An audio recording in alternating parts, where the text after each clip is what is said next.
Hello all. आज हम लोग स्टार्ट करने वाले हैं journal entries in the books of transferee company या फिर न्यू कंपनी। कल के लेक्चर में हम लोगों ने समझा था कि अमेलगमेशन के लिए अकाउंटिंग स्टैंडर्ड 14 कितने टाइप के अमेलगमेशन बताता है। हमने दो टाइप की अमेलगमेशन देखी थी, फर्स्ट थी इन द नेचर ऑफ परचेज और दूसरी थी इन द नेचर ऑफ मर्जर। आज इन्हीं दोनों मेथड्स के हम लोग journal entries books of accounts बनाने सीखेंगे कि कैसे कैसे दोनों अमेलगमेशन के केसेस में हम लोगों ने अपने बुक्स मेंटेन करने होते हैं। तो पहले देखते हैं ट्रांसफरी कंपनी का केस। सबसे पहले हम लोग इजी थिंग फर्स्ट करने वाले हैं, इन द नेचर ऑफ परचेज देखेंगे। ये समझ आ गया तो इन द नेचर ऑफ मर्जर समझना बहुत आसान हो जाएगा।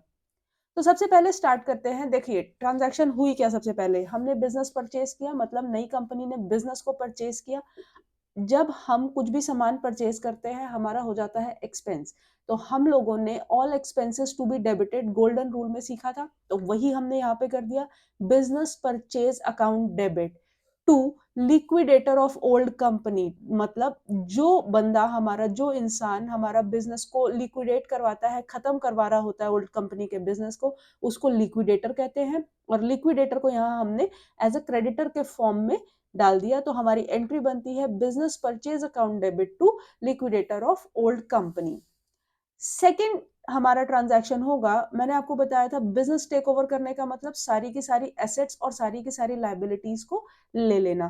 तो यहाँ पे जब हमने सारी की सारी एसेट्स और लाइबिलिटीज टेक ओवर करी, तो इसका मतलब हमारे पास क्या हुआ होगा, एसेट आई होंगी नई कंपनी के पास, तो हमने कर दिया सन्ड्री एसेट अकाउंट डेबिट। ठीक है। और क्योंकि ये परचेज वाला मेथड है, इन नेचर ऑफ परचेज है, आपको अगर याद हो हमने डिसाइड किया था, हमने बताया था कि इसकी वैल्यू अग्रीड वैल्यू पे एसेट और लाइबिलिटीज को टेक ओवर करते हैं। ठीक हो गया। While in the case of merger हम सब कुछ बुक वैल्यू पे टेक ओवर करेंगे। तो हमने एंट्री डाली sundry assets account debit to sundry liabilities. अब जो एक्सपेंस मैंने बुक किया था, मैंने देखा कि इस एक्सपेंस में जितना मैंने खर्चा किया था उसमें से मैंने क्या क्या सामान लिया, तो ये मेरी एसेट्स हो गई एट एग्रीड वैल्यू और यहाँ मेरी लाइबिलिटीज हो गई एट एग्रीड वैल्यू। अब जितने का मैंने सामान लिया, लेट्स से मैंने 100 रुपए का सामान लिया, उसमें मैंने 10 रुपए की लाइबिलिटीज पे कर दी, तो बेसिकली मेरी पॉकेट से जा रहा है 110 और मैंने कुछ 130 रुपीज का सामान लिया। ठीक हो गया, मैंने 130 रुपीज की एसेट्स ली, तो बेसिकली 20 रुपीज जो मैं एक्स्ट्रा यहाँ पे कर रही हूं अपनी खुशी से, वो होगा in the name of goodwill. ठीक हो गया। और ऑन द कॉन्ट्रेरी अगर मैंने यहाँ पे सिर्फ 100 रुपीज की ही एसेट अक्वायर करी, तो जो भी बैलेंस होगा, जो भी बैलेंसिंग फिगर आएगा, वो मेरा कैपिटल रिजर्व में चला जाएगा। ठीक है। तो ये हो गया हमारा बैलेंसिंग फिगर का अमाउंट, ईदर इन गुडविल और in capital reserve. Now third transaction that happened was, मैंने परचेज कंसिडरेशन पे करी। जो लिक्विडेटर को मैंने यहाँ पे अपना क्रेडिटर बनाया था, उस लिक्विडेटर को अब पेमेंट करने की बारी आ गई है। हमने यहाँ पे लिक्विडेटर अकाउंट डेबिट किया, जिसको क्रेडिटर बनाया था वो क्रेडिटर रिवर्स हो गया, तो इसलिए यहाँ पे डेबिट में चला गया। और इस लिक्विडेटर को, इस क्रेडिटर को हमने जो पेमेंट करी वो कैसे करी, in the form of equity share capital.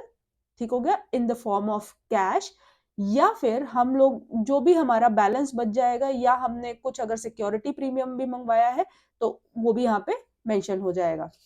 ये हो गई हमारी एंट्री नंबर 3। अब आते हैं एंट्री नंबर 4 पे। एंट्री नंबर 4 बोलता है, मैंने आपको बताया था कि हमारे डिबेंचर होल्डर्स भी पे होंगे, तो डिबेंचर होल्डर को जब पे करेंगे, पुरानी कंपनी के डिबेंचर होल्डर्स को जब पेमेंट करी जाएगी उनको टाटा बाय बाय बोलने के लिए, तो वो पुरानी कंपनी के डिबेंचर होल्डर्स, आपको बुक्स में दिखाई देगा X% डिबेंचर अकाउंट डेबिट। यहाँ पे आपकी अंडरस्टैंडिंग के लिए मैंने डिबेंचर होल्डर लिखा है, क्योंकि पुराने डिबेंचर होल्डर्स को हम लोग यहाँ से भेज रहे हैं। डिबेंचर ओरिजिनली मेरा क्रेडिट बैलेंस होता है, क्योंकि मुझे इसको रिवर्स करना है, इसको खत्म करना है पुरानी कंपनी के डिबेंचर्स को, इसलिए यहाँ पे हमने उसे डेबिट साइड पे लिख दिया। तो debenture holders account debit to new company debenture, नई कंपनी के जितने डिबेंचर्स इशू करे, जितने अमाउंट के करे, वो हम यहाँ पे लिख देंगे। अगर हमने जितने के डिबेंचर्स वापस किए हैं और जितने के डिबेंचर्स इशू किए हैं, अगर उसमें कुछ भी डिफरेंस आता है एक्सेस इज सिक्योरिटी प्रीमियम, और अगर कुछ कम है तो that will become my discount. Okay, now next entry, अगर नई कंपनी, मैंने आपको बताया था कि नई कंपनी अगर कुछ भी लिक्विडेशन एक्सपेंसेस के नाम पे कर रही है, वो हमारी परचेज कंसिडरेशन का पार्ट नहीं बनेगा। लेकिन फिर भी अगर पेमेंट हुई है, जैसे हमने अपने पीसी वाले क्वेश्चन में देखा था, तो वो खर्चा कंपनी किस बिहाफ पे कर रही है, कि हमने वो खर्चा किया है गुडविल के नाम पे, क्योंकि ओल्ड कंपनी की गुडविल थी, इसलिए हमने गुडविल अक्वायर करी ऑन अकाउंट ऑफ कैश। तो goodwill account debit to cash हमारी एंट्री हो जाएगी। Now this is something which is to be understood. Statutory reserve, कई बार क्या होता है, पुरानी कंपनी कुछ बेनिफिट्स लेने के लिए, कुछ टैक्स बेनिफिट्स लेने के लिए कुछ तरीके के रिजर्व्स क्रिएट करती है। ठीक हो गया। अब वो होते हैं स्टैट्यूटरी रिजर्व। स्टैट्यूटरी मतलब गाइडेड बाय लॉ, उसको कोई ना कोई लॉ गाइड कर रहा होगा इस रिजर्व को बनाने के लिए।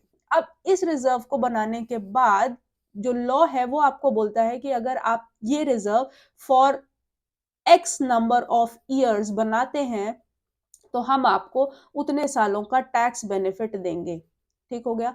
तो ये टैक्स बेनिफिट लेने के लिए कंपनीज कई बार एक रिजर्व क्रिएट कर देती है, मतलब पैसा एक अकाउंट में डाल के छोड़ देती है जिसको वो इस्तेमाल नहीं करती in order to obtain those tax benefits. अब क्या होगा कि जब पुरानी कंपनी लिक्विडेट हो रही है, जब पुरानी कंपनी खत्म हो रही है और नई कंपनी उसके रिजर्व्स को भी अपने पास लेगी, और रिजर्व्स को लेगी मतलब सिर्फ स्टैट्यूटरी रिजर्व को लेगी, और किसी तरीके का कोई reserve in the nature of purchase acquire नहीं होगा। ठीक हो गया। तो यहाँ पे जब नई कंपनी ने पुरानी कंपनी का स्टैट्यूटरी रिजर्व उठाया वहां से, तो लेट्स से पुरानी कंपनी को रिजर्व क्रिएट करना था for a period of 8 years, old company को रिजर्व क्रिएट करना था फॉर 8 इयर्स, ओल्ड कंपनी ने उस रिजर्व को अपने पास यूज कर लिया 3 इयर्स के लिए। ठीक हो गया। यहाँ पे एक स्टैट्यूटरी रिजर्व, ये मेरी बैलेंस शीट है, 3 साल तक बैलेंस शीट में मैं ये रिजर्व को दिखा रही थी। अब ये 4th ईयर में हमारा बिजनेस जो है वो लिक्विडेट हो गया।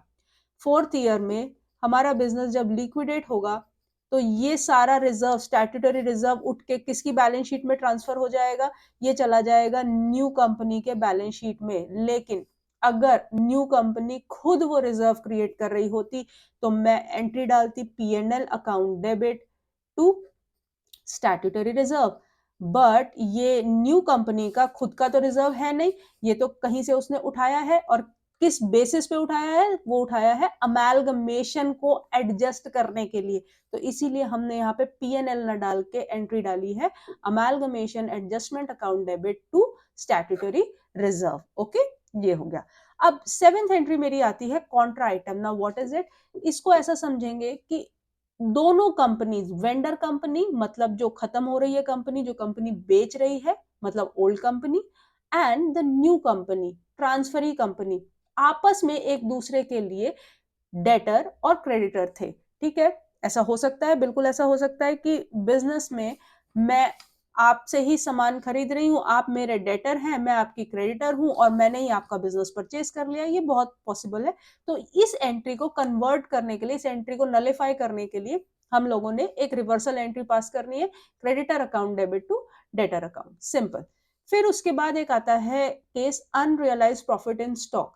लेट्स से जो बाइंग कंपनी है वो सामान बेच रही थी या खरीद रही थी सेल होने वाली कंपनी से, तो अब जो हमारा स्टॉक पड़ा हुआ रखा है ऑलरेडी, जैसे कि इसको ऐसा समझेंगे, न्यू कंपनी ने कुछ सामान सेल किया ओल्ड कंपनी को, और ये सामान क्या सेल किया, और समझेंगे रॉ मटेरियल सेल किया ओल्ड कंपनी को। जब न्यू कंपनी ओल्ड कंपनी को रॉ मटेरियल सेल करेगी तो ओल्ड कंपनी के बुक्स ऑफ अकाउंट्स में ये रॉ मटेरियल दिखाई दे रहा होगा परचेजेस के नाम से।